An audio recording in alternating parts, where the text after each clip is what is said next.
नमस्कार, मैं कुलदीप कुमार और आप देख रहे हैं हमारी खास पेशकश आईपीएल एक्सप्रेस। आईपीएल में आज डबल हेडर का मुकाबला है। पहला मुकाबला पंजाब और राजस्थान के बीच जारी है जो अब तक चल रहा है, लेकिन आईपीएल के 18वें सीजन का अब 60वां मुकाबला जो है वो आज दिल्ली के अरुण जेटली स्टेडियम में दिल्ली कैपिटल्स और गुजरात टाइटंस के बीच खेला जाएगा।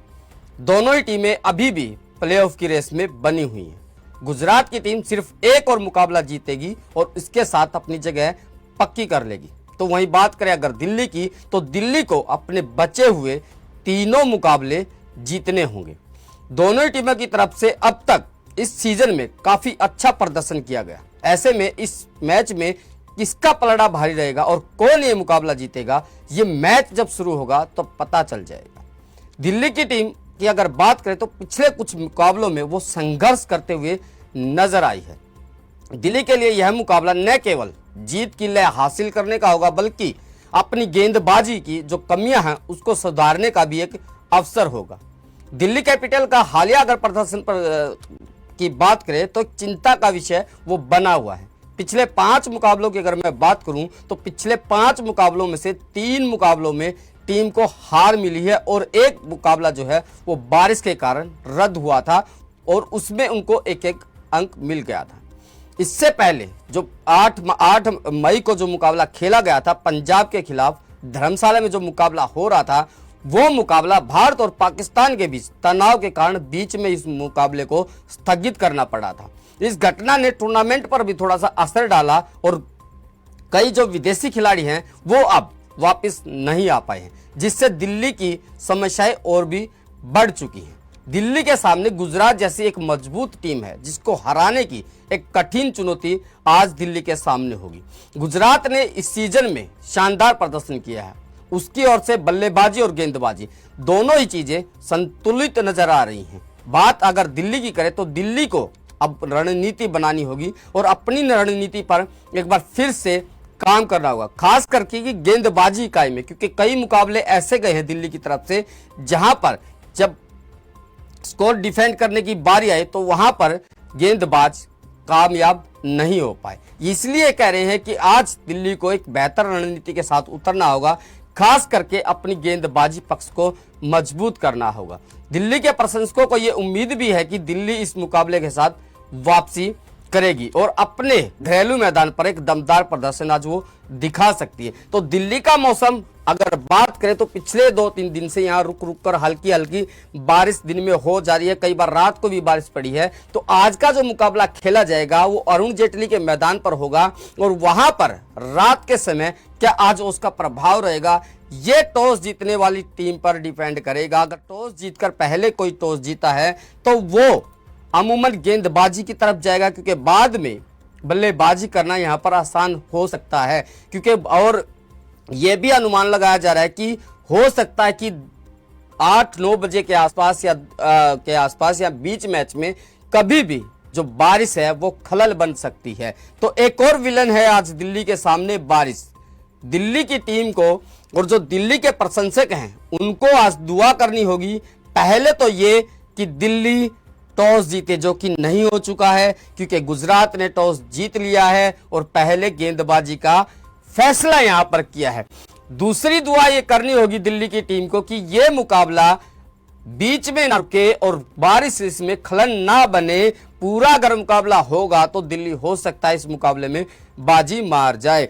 तीसरी दुआ यह करनी होगी दिल्ली की टीम को कि गुजरात के जो बल्लेबाज हैं वो आज अपना जो अब तक उन्होंने प्रदर्शन किया है वो प्रदर्शन ना कर पाए। उनको अगर साई सुदर्शन, शुभमन गिल जो कप्तान है गुजरात टीम के, अगर उनको जल्दी आउट कर लेते हैं तो फिर जो मिडल ऑर्डर है वो कहीं ना कहीं अब तक टेस्ट नहीं हुआ है गुजरात की टीम का, वो टेस्ट होगा तो फिर एक बार गुजरात के ऊपर दबाव बन सकता है और इसी दबाव को दिल्ली एक अवसर बना सकती है और इस मुकाबले में गुजरात की टीम को हरा सकती है। अगर आज मुकाबला दिल्ली गवा देती है तो उसके बाद टूर्नामेंट के लिए उसके जो दरवाजे हैं वो लगभग बंद हो जाएंगे। तो देखना होगा कि आज के मुकाबले का जो रिजल्ट है वो क्या रहेगा। लेकिन उससे पहले एक बड़ी खबर का रुख कर लेते हैं जो अरुण जेटली मैदान से आ रही है। अरुण जेटली मैदान से एक बड़ी खबर दिल्ली के अरुण जेटली मैदान से, एक बड़ी खबर दिल्ली और गुजरात के बीच जो महामुकाबला आज खेला जाएगा उस मुकाबले में अब टॉस हो गया है। गुजरात ने टॉस जीत लिया और पहले गेंदबाजी का यहां पर फैसला लिया है, तो दिल्ली की टीम पहले बल्लेबाजी करते हुए नजर आएगी। तो एक बार फिर दिल्ली के गेंदबाजों पर दोबारा से वो भार पड़ने वाला है, क्योंकि दिल्ली के जो गेंदबाज हैं उन्होंने अब तक प्रदर्शन अच्छा नहीं किया और गुजरात ने कप्तान, जो गुजरात के कप्तान है शुभमन गिल ने, उन्होंने एक टॉस जीता, अच्छा टॉस जीता और एक अच्छा फैसला यहां पर किया है। तो एक अच्छा फैसला उन्होंने किया है और अच्छा फैसला इसलिए है क्योंकि बाद में यहां पर थोड़ा सा ओस गिरने की संभावना है और वहां पर गेंदबाजी कहीं ना कहीं मुश्किल हो सकती है। देखिए, मैं गेंदबाजी की बात क्यों कह रहा हूं उसके लिए मैं आपको बता देता हूं। मुंबई इंडियंस के खिलाफ जो मुकाबला हुआ था 13 अप्रैल को, वहां पर जो टीम थी वो मुकाबला 12 रन से हारी थी, चेस करते हुए हारी थी टीम। उसके बाद अगर बात करें गुजरात के सामने तो वहां 7 विकेट से टीम को हार मिली थी।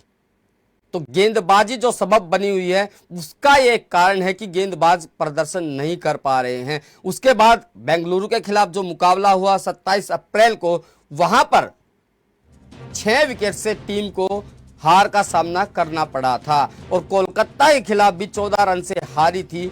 और इसलिए गेंदबाजी और बल्लेबाजी सबब बना हुआ है, क्योंकि अब तक ओपनिंग पेयर सेट नहीं कर पाई पूरी की पूरी दिल्ली। पूरा टूर्नामेंट गुजर चुका है लेकिन उनका जो बैटिंग ऑर्डर है वो अब तक सेलेक्ट नहीं हुआ है और यही कारण है कि दिल्ली को अब अपने बचे हुए तीनों मुकाबले जीतने होंगे।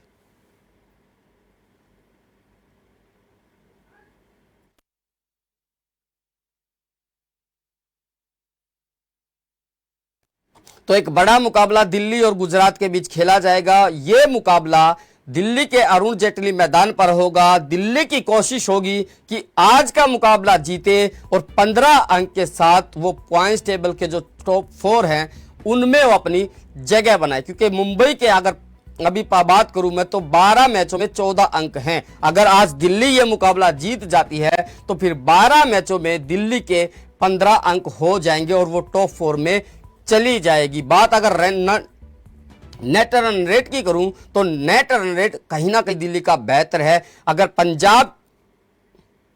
पंजाब और राजस्थान के बीच जो मुकाबला जारी है वहां पर अगर राजस्थान पंजाब को हरा देती है तो कहीं ना कहीं तीसरे नंबर पर पहुंचने का भी दिल्ली के पास एक सुनहरा मौका है। नितिन चौधरी मेरे साथ जुड़ गए क्रिकेट एक्सपर्ट के तौर पर, उनसे बात करते हैं। नितिन जी, स्वागत आपका।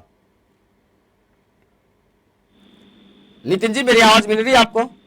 हाँ जी सर, धन्यवाद सर, थैंक यू सर। एक बड़ा मुकाबला दिल्ली और गुजरात के बीच खेला जाएगा और एक अहम मुकाबले में गुजरात ने टॉस जीता है और पहले गेंदबाजी का यहाँ पर फैसला किया।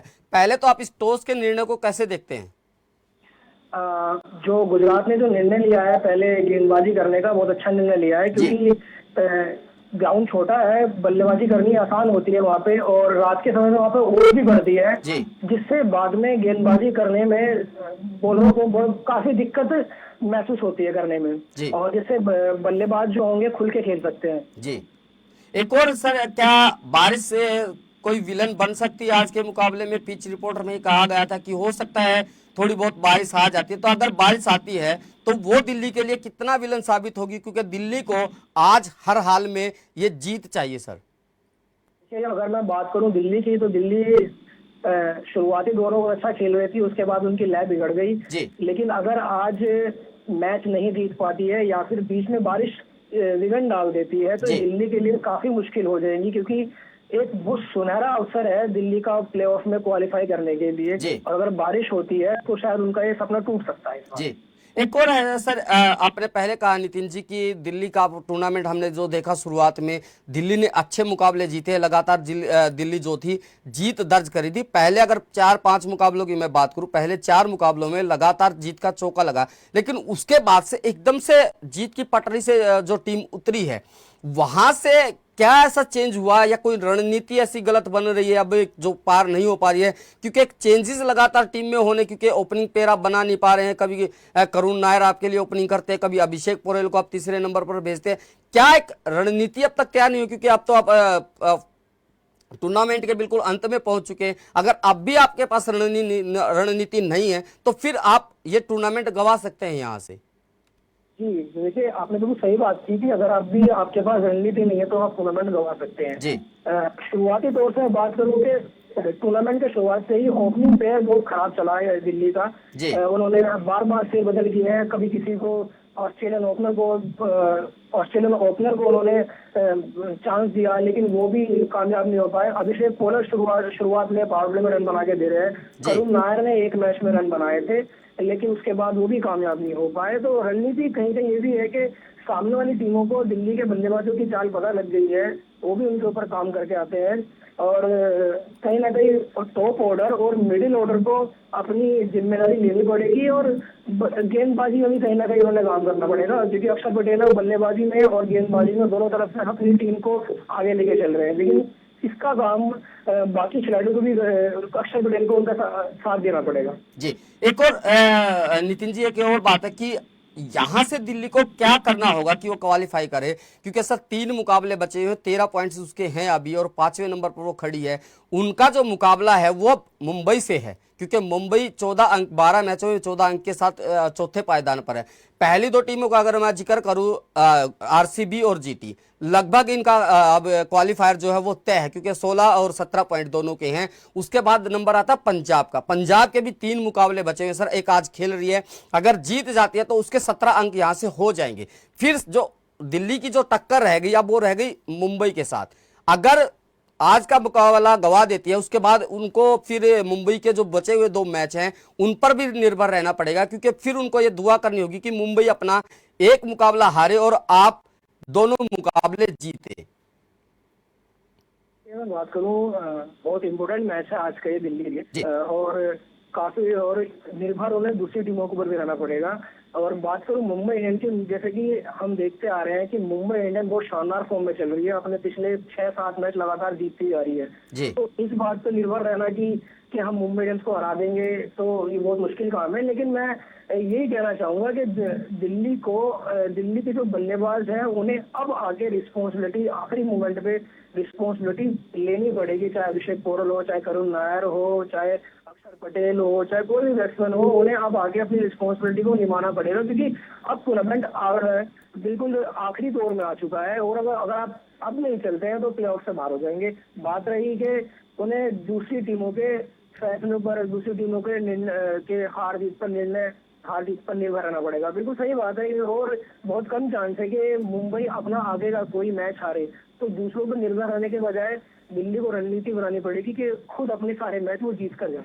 जी, अब देखिए ना, अब टॉस हो गया है और आपको पहले बल्लेबाजी करनी है। जो प्लेइंग 11 आई है नितिन जी, उसमें आज आपने फिर एक चेंज कर दिया है, आपने करुण नायर को यहां पर बाहर किया। एक इंपॉर्टेंट मुकाबला आज आपको खेलना है। फैफ डुप्लेसी, अभिषेक पोरेल आपके लिए ओपनिंग करेंगे। उसके बाद आपने समीर रिजवी को करुण नायर पर तरजीह दी है। क्या ये मौका ठीक था करुण नायर को बाहर करने का? क्योंकि आप चाहते तो एक मौका और करुण नायर को दे सकते थे अगर उनका बल्ला चलता, क्योंकि वो तीसरे नंबर पर भी आप उनको खिला सकते हैं। लेकिन समीर रिजवी इतने कारगर साबित नहीं होंगे। पिछले मुकाबले में आपने थोड़ा सा चेंज किया था, वहां पर आपको मात मिली थी कि आप ये अभिषेक पोरेल की जगह आपने करुण नायर और फैफ डुप्लेसी से वहां पर ओपनिंग करवाई थी और अभिषेक पोरेल को तीसरे नंबर पर बल्लेबाजी के लिए भेजा था। लेकिन अभिषेक पोरेल जो युवा है वो लगातार आपके लिए अच्छा करके दे रहे हैं और उन्होंने लगातार ओपनिंग में वहां पर रन बनाए। तो एक गलत डिसीजन वहां पर हुआ था और एक आज मुझे लगता है कि करुण नायर का ना खेलना भी एक आज फिर एक गलत डिसीजन दिल्ली के लिए साबित हो सकता है। हाँ, बिल्कुल सही बात कही है। करुण नायर को ना खिलाना दिल्ली के लिए बहुत बड़ा डिसीजन होता है, हार जीत का अंतर तय कर सकता है, क्योंकि समीर रिजवी जो है वो एक अनएक्सपीरियंस बैट्समैन है और अभी तक शायद वो 1 या 2 मैचों में खेले हैं। लेकिन ऐसे दौर में आपको करुण नायर को बाहर करना नहीं चाहिए था। क्या पता शायद वो आगे इस समय टॉप ऑर्डर में 1 डाउन 2nd डाउन आके वो टीम को रन बना के दे सकते थे, क्योंकि उन्होंने पिछले रणजी ट्रॉफी के सीजन में बहुत सारे रन बनाए हैं। टॉप ऑर्डर बैट्समैन थे, मतलब सबसे ज्यादा रन बनाने वाले बल्लेबाज। तो टीम को उनके ऊपर भरोसा दिखाना चाहिए था। उन्होंने इस तरह से अनएक्सपीरियंस प्लेयर को, समीर रिजवी देखिए अच्छे बल्लेबाज हैं, अच्छे फील्डर भी हैं, लेकिन टीम को फिर भी करुण नायर के साथ जाना चाहिए था। और डुप्लेसी भी एक अच्छे बल्लेबाज है और अभिषेक पोरेल लगातार रन बनाते आ रहे हैं टीम से, नो डाउट। लेकिन मेरी राय में या कोई भी और भी हो तो करुण नायर को मौका देना बनता था इस दौर में। जी, एक और बात है नितिन जी, देखिए अगर मैं पहले 4 बल्लेबाजों की बात कर लेते हैं, उसके बाद थोड़ा सा गेंदबाजी पर जाएंगे। पहले मैं 4 अगर बल्लेबाज गुजरात के चुनूं तो गिल, साई सुदर्शन जो कि आज इंपैक्ट में रखा गया क्योंकि सेकंड बल्लेबाज है, तो साई सुदर्शन गिल के साथ ओपनिंग करेंगे। उसके बाद जोश बटलर और सरफेन रदरफोर्ड, चारों बल्लेबाज के जो टॉप के बल्लेबाज हैं, इनके अगर रन में पूरी टीम से, गुजरात की टीम से अगर कंपैरिजन करता हूं तो 85% जो रन है अब तक जीत में और हार में जो रहे हैं और इन चारों प्लेयर्स के रहे हैं।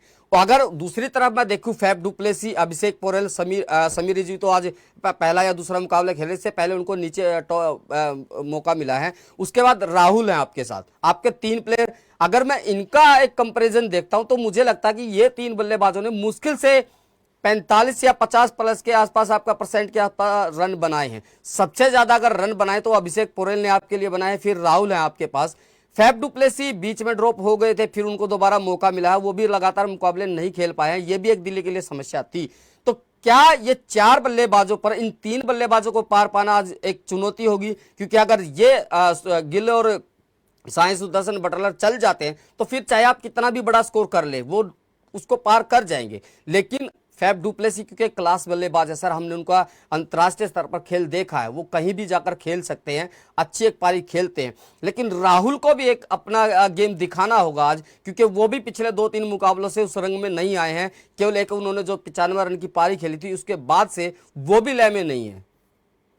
देखिए, मैं गुजरात की बैटिंग की बात करूं तो साई सुदर्शन है और जोश बटलर है, शुभमन गिल है, रदरफोर्ड है, ये टॉप ऑर्डर। शायद ये पूरे सीजन को मैं उठा के देख लूं कि इन चारों बल्लेबाजों ने सबसे ज्यादा रन बनाया गुजरात के लिए, और जिसकी वजह से जो उनका मिडिल ऑर्डर है या लोअर ऑर्डर है उसकी बैटिंग तो बहुत मुश्किल ही आई है। साई सुदर्शन हर मैच में आपको रन बना के दे रहे हैं गुजरात के लिए, तो शुभमन गिल आपको हर मैच में रन बना के दे रहे हैं। नीचे आते हैं वन डाउन मिडिल ऑर्डर में आते हैं आपके जोश बटलर, वो आपको हर मैच में रन बना के दे रहे हैं। तो गुजरात की तरफ से बैटिंग ऑर्डर बिल्कुल फर्स्ट क्लास चल रहा है, वहां से कोई दिक्कत नहीं है।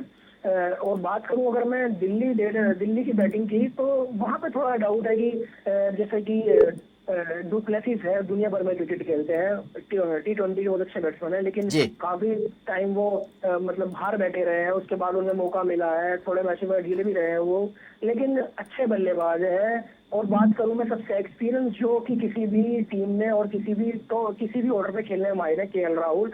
आज उनके लिए बहुत बड़ा मैच हुआ क्योंकि वो सबसे एक्सपीरियंस बल्लेबाज है अपनी टीम के। अगर आज वो रन करते हैं दिल्ली के लिए तो वो फायदेमंद होगा और शायद ये जीत का निर्णय हो सकता है। गेंदबाजी की भी थोड़ी सी बात कर लेते हैं नितिन जी। गेंदबाजी में अगर मैं देखूं गुजरात की तरफ से मैं शुरुआत करता हूं। साइंस किशोर है वो अच्छी लय में नजर आ रहे हैं, अच्छी जगह पर वो अब विकेट निकाल कर दे रहे हैं अपनी टीम के लिए। अरशद खान एक युवा गेंदबाज है, जब उनको मौका मिला उन्होंने अपने आप को साबित किया। कंगिसो रबाडा आज पहला मुकाबला खेलेंगे आईपीएल 2025 का, उनको आज टीम में शामिल किया गया। रशीद खान शायद उतने थोड़े से अब तक कारगर साबित नहीं हुए जितना उनको माना जाता है। उसके बाद 2 इंडियन पेसर्स प्रसिद्धा और मोहम्मद सिराज, दोनों ने अपने आप को साबित किया है। खासकर मैं प्रसिद्धा की बात करता हूं, पहले मुकाबलों में नहीं खिला लेकिन जब उनको मौका मिला तो वहां से उन्होंने अपने हाथ खोले हैं। अच्छी गेंदबाजी है अब फिलहाल गुजरात के पास, क्योंकि सिराज, प्रसिद्धा और जब रबाडा आपके सामने होंगे तो तेज भरी गेंदों का आपको सामना करना पड़ेगा। प्रसिद्धा लगातार अपनी गेंद है जो उसमें वेरिएशन करते हैं, मोहम्मद सिराज लगातार बाउंसर भी डालते हैं और कंगिसो रबाडा के पास एक रफ्तार होगी। तो गेंदबाजी कितनी संतुलित लग रही है? मैंने जो आपको 5-6 नाम बताए हैं, इसको देखते हुए गुजरात की, फिर मैं दिल्ली पर जाऊंगा सर। सर देखिए, भले ही कंगिसो रबाडा आज पहला मैच खेल रहे हैं, लेकिन वो बहुत ही खतरनाक बॉलर है, बहुत तेज बोल सकते हैं, जिससे दिल्ली के लिए परेशानी बन सकते हैं वो। और बात करूँ मैं मोहम्मद सिराज की, मोहम्मद सिराज शुरू से ही शुरुआती दौर में विकेट देने में लगे हुए हैं। इस साल बहुत अच्छी फॉर्म में है वो। उसके बाद आते हैं प्रसिद्ध कृष्णा भी, जब तो शुरुआत में मौका नहीं मिला, लेकिन जब उन्हें मौका मिला है टाइम पे हर मैच में 2-3 विकेट वो टीम के लिए लेके जा रहे हैं। तो गेंदबाजी की बात करूं मैं तो गेंदबाजी बहुत ही स्थिर है गुजरात की, और बीच में आते हैं साई, तो वो बहुत ही अच्छी गेंदबाजी करते हैं। वो भी बीच में बल्लेबाजों को बांध के रखते हैं और टाइम आने पर टीम के लिए विकेट निकालते हैं। और बात करूं मैं राशिद खान की, देखिए राशिद खान भी इस साल शायद उतनी अच्छी फॉर्म में नहीं है जितने वो हर साल होते हैं, लेकिन हर मैच नया मैच होता है, तो क्या पता आज राशिद खान दिल्ली के लिए खतरनाक साबित हो। जी, एक और बात है, देखिए नितिन जी, अगर मैं अब दिल्ली की गेंदबाजी आपको बता देता हूं, विपराज निगम अच्छी बल्लेबाजी आपके लिए कर रहे हैं और गेंदबाजी भी आपको कर दे रहे हैं। कुलदीप यादव ने 2-3 मुकाबलों में अच्छी गेंदबाजी की, लेकिन उसके बाद से वो भी बेरंग नजर आ रहे हैं। नटराजन को आपने शुरू में खिलाया नहीं, शुरुआती मुकाबलों में आपने उनको दूर रखा, अब नटराजन पे आपने भरोसा किया, वो लगातार तीसरा मुकाबला खेलेंगे। मुस्तफिजुर रहमान आज फिर एक नया गेंदबाज जुड़ा है, क्योंकि जो विदेशी खिलाड़ी थे ऑस्ट्रेलिया के स्टार्क, उनको अपने देश वापस जाना पड़ा, तो उनके रिप्लेसमेंट में मुस्तफिजुर को यहां पर बुलाया गया है। रहमान को, अच्छे गेंदबाज है, चेन्नई के लिए जब खेलते थे तो हमने इनकी गेंदबाजी कई बार देखी है, ये अच्छी गेंदबाजी करते हैं। दूसरा अक्षर पटेल, इन्होंने भी गेंदबाजी कुछ मुकाबले में नहीं की, क्यों? अपने आप पे आत्मविश्वास नहीं है, लेफ्ट हैंड के सामने ये गेंदबाजी करने नहीं आते हैं। और लेफ्ट हैंड की अगर मैं बात करूं गुजरात के अंदर, तो साई सुदर्शन है, फिर रदरफोर्ड आते हैं, उसके बाद राहुल तेवतिया हैं, ये 3-4 बल्लेबाज उनके सामने आज होंगे, तो हो सकता है वो 2-3 ओवर डालें। एक गेंदबाजी का संतुलित मुझे नजर नहीं आ रहा है दिल्ली के अंदर, क्या आपको भी ऐसा ही नजर आ रहा है इसमें? बात है कि गेंदबाजी हमेशा एक टीम की जान होती है, और आज असंतुलित मुझे नजर आ रही है गेंदबाजी।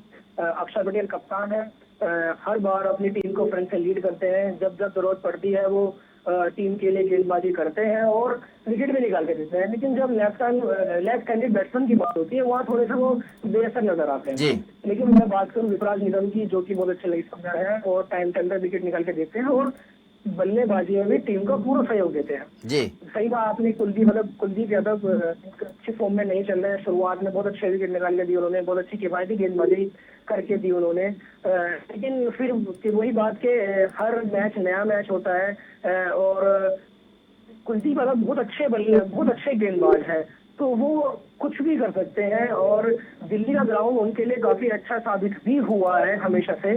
तो हो सकता है कि आज वो विकेट निकाल के दे। जी, एक और ना सर, क्योंकि देखिए तेज गेंदबाजी आपके पास इतनी नहीं है, तो आपको स्पिनर्स पे डिपेंड रहना होगा। विपराज निगम, कुलदीप यादव और अक्षर पटेल को यहाँ पर अपने ओवर डालने पड़ सकते हैं और उनको डालने पड़ेंगे 4-4 ओवर। लेकिन कुलदीप यादव को अगर आप चाइना मैन है, उनको इस्तेमाल करेंगे अच्छे से, तो यहाँ से विकेट निकल सकती है। एक आखिरी सवाल सर, क्योंकि दिल्ली के होम ग्राउंड पर ये मुकाबला हो रहा है, तो आज दिल्ली पहले बल्लेबाजी करे, तो कितना स्कोर आप दिल्ली की तरफ से देख रहे हैं कि भी यहां तक अगर दिल्ली पहुंचेगी तो उस स्कोर को डिफेंड कर सकती है और गुजरात के लिए एक मौका बनेगा अब कि वो फाइनल खेले? क्योंकि अगर मैं बात करूं पंजाब और राजस्थान के बीच जो मुकाबला चल रहा था, वो मुकाबला पंजाब ने 10 रन से जीत लिया है, अब दिल्ली पे संकट और गहरा गया है सर।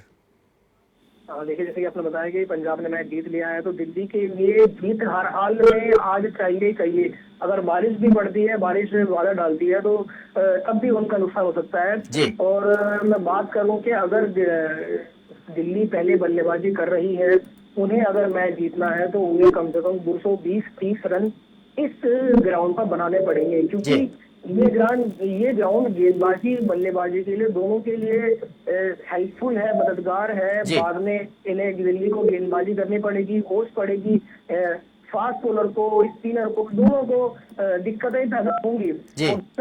जिस तरह गुजरात के बल्लेबाज फॉर्म में चल रहे हैं, वो किसी भी स्कोर को टारगेट को चेंज करने में जरा सी देर नहीं लगाएंगे। तो कम से कम 220-30 का रन का स्कोर बोर्ड पे दिल्ली को लगाना पड़ेगा अपने मैच में, इस टूर्नामेंट में वापसी के लिए, प्लेऑफ में जगह बनाने के लिए। जी चलिए नितिन जी, बहुत बहुत शुक्रिया आपका मेरे साथ जुड़ने के लिए और अपने एक्सपर्ट कमेंट हमारे साथ साझा करने के लिए। तो नितिन जी मेरे साथ जुड़े थे, उनका कहना है कि अगर दिल्ली को इस प्लेऑफ में बने रहना है, क्योंकि पंजाब मुकाबला जीत चुकी है, तो दिल्ली के ऊपर जीत की जिम्मेदारी अब ज्यादा हो गई है और दिल्ली को अगर ये मुकाबला जीतना है तो कम से कम 210-220 के आसपास स्कोर करना होगा और उसके बाद गेंदबाजों को एक अच्छी गेंदबाजी करके जो गुजरात के जो टॉप 4 हैं उनको जल्दी निपटाना होगा। उसके बाद ही दिल्ली जो है वो मुकाबला जीत सकती है और अपनी उम्मीदों को यहां पर कायम रख सकती है। फिलहाल मेरे साथ इतना ही, नमस्कार।